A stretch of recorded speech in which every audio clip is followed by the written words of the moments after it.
when your mind gets stretched, especially in this topic of money, in this topic of earning more money, in this topic of how do you negotiate your salaries, your mind will never go back to its original dimensions. And I want you to be open minded. And I want you to ask yourself, how can I apply this? Because for sure, we are going to really stretch your mind. How do we stay competitive in this job market?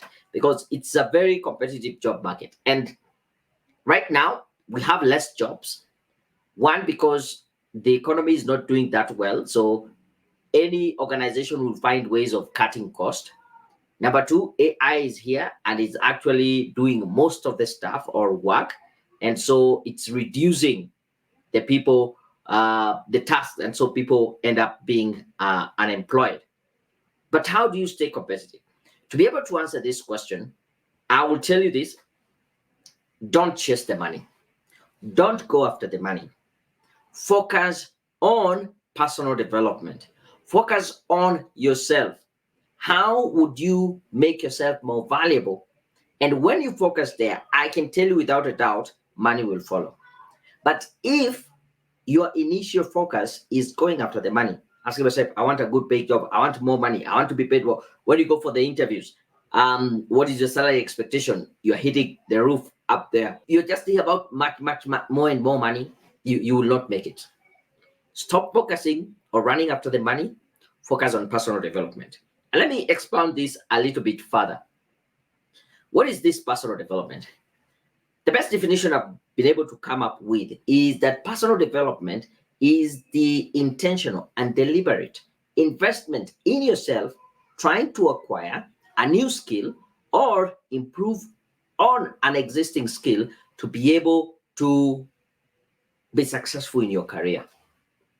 So the two things here is, number one, being very deliberate and very intentional, saying, I want to do this. Number two, there's the investment that you need to put in, which will come investment in terms of money, investment in terms of time, and investment in terms of effort. You can't just say, I want to do personal development, I've paid for a program, I will just listen through, and you don't put in the effort. All those three things, you're investing in it. And then you're focusing on a specific skill. And as we'll see, skills are the things that will make us successful in our career. Skills are the things that will take us to the next level in our career. Let's try to break it down in a step by step and show you why you shouldn't go really after the money. Number one question we need to ask ourselves is, why do we get paid? Yes, I am hired, I'm working in this organization. Why should they really pay me at the end of the month? The very reason why you get paid, irrespective if you're a web developer, a marketing consulting, you are in support, you're in media, you basically get paid as a compensation for the services that you are giving. So the employer is compensating you in exchange for the services that you're offering. Why are you not offering those services in marketing, in sales, in support, in software development, in media, in whatever thing it is? If you are not offering that service, then there's no need for them to pay you. And remember, one of the characteristics of money is that it's an exchange of value. Yeah, it's representing that this bottle of water here, how much value do I assign to it, and how much am I willing to pay? So have that in mind. Then the question is, how then do we measure how we get paid? The thing is, the more value you bring into a company, the more you're supposed to be paid. Because we are saying that money is a representative of value. And so your organization is just not paying you because you're there. It is the service that you're offering and how much they value that service. And then they say, we will exchange this amount of money. Then the next question I would want to ask would be, then how do we make ourselves more valuable? How do you make yourself more valuable? And the answer is, we become valuable by adding on to skills. Focusing back to the definition I gave you of personal development, being intentional and deliberate in terms of investing time, money, and energy in acquiring a new skill or improving on an existing skill. There are two types of skills that you can decide to focus on. Number one, there's what we call the technical skills. And the technical skills will be dependent on the career that you're in. As an accountant, there are certain technical skills you need to have, balancing books and I don't know, what do you call them? Um, Profit and loss statement and start stuff. If you're a teacher, there are certain technical skills you need to know about teaching, classroom management, assessment, and all that. If you're an engineer, totally different set of technical skills. If you are a lawyer and all that. So, hope you get the point. Depending with your career, you can decide and say, this is the technical skill I want to focus on. And then we also have what we call soft skills. And soft skills, these are skills that cuts across all the different, can I say, careers. Things like communication skills, presentation skills, management skills. You can still have these good communication skills if you're an accountant, a lawyer, a teacher. And these sometimes are the most important skills. I am not saying technical are not important, but you will find that when it comes to hiring, the soft skills do much better. It is said that jobs are advertised on technical skills. That is why when you read through the job description, they'll say we want someone with a degree, a diploma in this and this. They can be able to do this and this. But when it comes to the hiring, when they are doing the interviews, they're looking at soft skills. They're looking at how well can you be able to communicate? Are you a leader? Are you able to manage time? Are you able to facilitate even sessions or present? Soft skills, you are hired on soft skills. So, what are the benefits of focusing on yourself, acquiring some skills, both technical skills or soft skills? Number one, you increase your competency. Something that you used to do within a very short period, a long period of time, you become good at it. You can do it much better. Number two, it increases your confidence. And as we will see later on in this conversation, confidence plays a very big part in terms of how you get hired and also how you are paid when it comes to salary negotiations. Confidence is very key. And the other thing is that you will find that competence and confidence actually they go hand in hand. The more confident you are about your capability, the more competent you become. The more competent you become, the more confidence you have in yourself. So they go hand in hand. And the other thing is that you will be able to become more efficient and effective. And which employer does not want someone who is more effective, who is more efficient, who is able to save more money for them, who is able to bring in the same results with less effort, with less time taken, with less resources? And if you can be able to prove that kind of efficiency and effectiveness, then negotiating for a higher salary is not a problem. Do you see the connection? Hopefully, you do see the connection. And once you build all this onto yourself, your confidence, the competency, you become more efficient and effective. This will definitely open doors for you. You will get to a point where I don't know if you had people being poached, being headhunted, because you are a valuable asset, and every organization is thinking about how do I have you in my organization. Focusing on yourself, on personal development will open doors for your career progressions that you never thought about. That sometimes you might think they're far-fetched, but if you do the work, you will be surprised and be impressed with how much you can be able to gain and gather. Are we together? So those are the benefits of personal development and focusing on building up on your skills. So where do you learn? Am I saying you need to go back to school to register? And I can, at the moment, with all that is going on, especially in our country, with the higher education being almost impossible to afford currently, there are so many other ways of learning. I would suggest buy books. I do read a lot of books, as you can see. Books can give you certain skills that you'll never get in the university or in a classroom setup. Read books. There are good books both for soft skills and hard skills.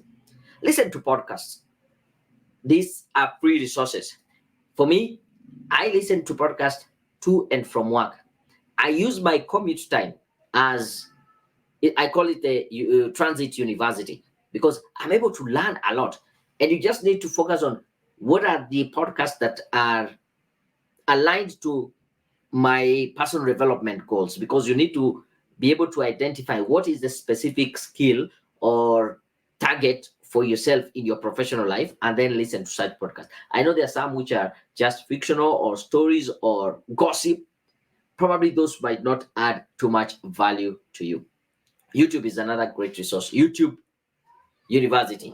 I have learned so much on YouTube than I guess what I have learned in the university and in college that I am applying in my normal day to day in life. Free resource. And that's why if you're following even me here on YouTube, you can see the value that you're getting just being here on this platform. They're online courses. Now, as I have shared this, you will find that you will need to invest even some time, some money to buy a book. Things like YouTube and podcast are free, but probably you can say you will need also some money to listen, to buy bundles to listen to this. But now we go to online courses. This will call for a little bit, probably more investment than buying a book.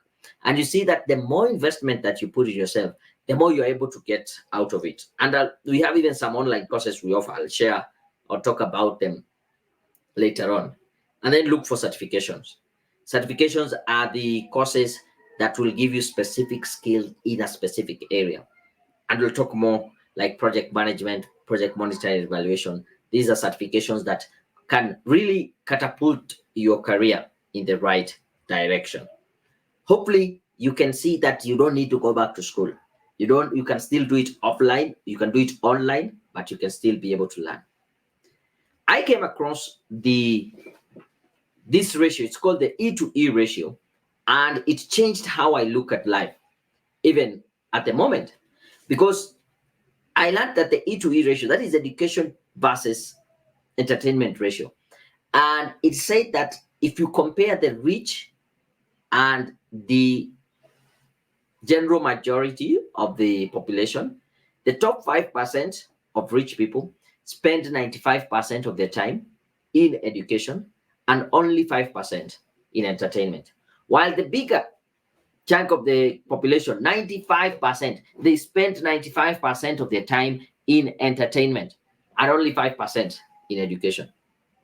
And you can see the difference. And I'm not saying entertainment is bad. Yeah, you can still have your own entertainment, but schedule it, but don't spend your whole traffic or commute session on social media, on Facebook, just looking at what people are doing and others, and fake photos on Instagram and funny videos on TikTok. And can you be deliberate in terms of, can I learn something during my commute? Can I listen to something instructional? Can I follow through a YouTube video that is going to give me a specific skill? So try, even do your own self-assessment and ask yourself, how much time are you dedicating for education versus the time that you dedicate for entertainment? In your own personal life, do some assessment and see, are you falling under spending a bigger chunk of it in entertainment or education? And if you focus on education, you can be sure more will be coming your way. The other thing I also want to mention, it is that it is important for you to be very deliberate and purposeful with your time. You might say, currently, I'm a very busy person. I'll tell you this. Anybody, even the unemployed right now, I doubt if there's someone who would say, I'm not busy. I don't have things to do. Even if in your own eyes, whatever they're doing looks like useless, but everybody consider themselves busy and whatever they're doing is important. But then where do we get this time to start diving into education, to dive into online courses and podcasts and YouTube videos that are instructional? Let me give you some ideas here. Number one, I want you to create a morning or evening routine. And I can give you a very simple premise. If you normally wake up at 6 a.m. in the morning, I have to suggest to you, why not say, I will be waking up 10 minutes early. That is just 5:50 a.m. And then use that 10 minutes to do something constructive with your time. Maybe read a good book. Maybe watch an instructional video. Do you know if you're consistent for a whole year, that is 365 days, and you're only taking 10 minutes, waking up a little bit, just 10 minutes early, that will give you around 3,650 minutes. Divide that by 60, that will give you almost 60 hours on top by just taking 10 minutes. Or maybe say before I sleep, I'll just take a bit 10 minutes before I sleep to focus on myself.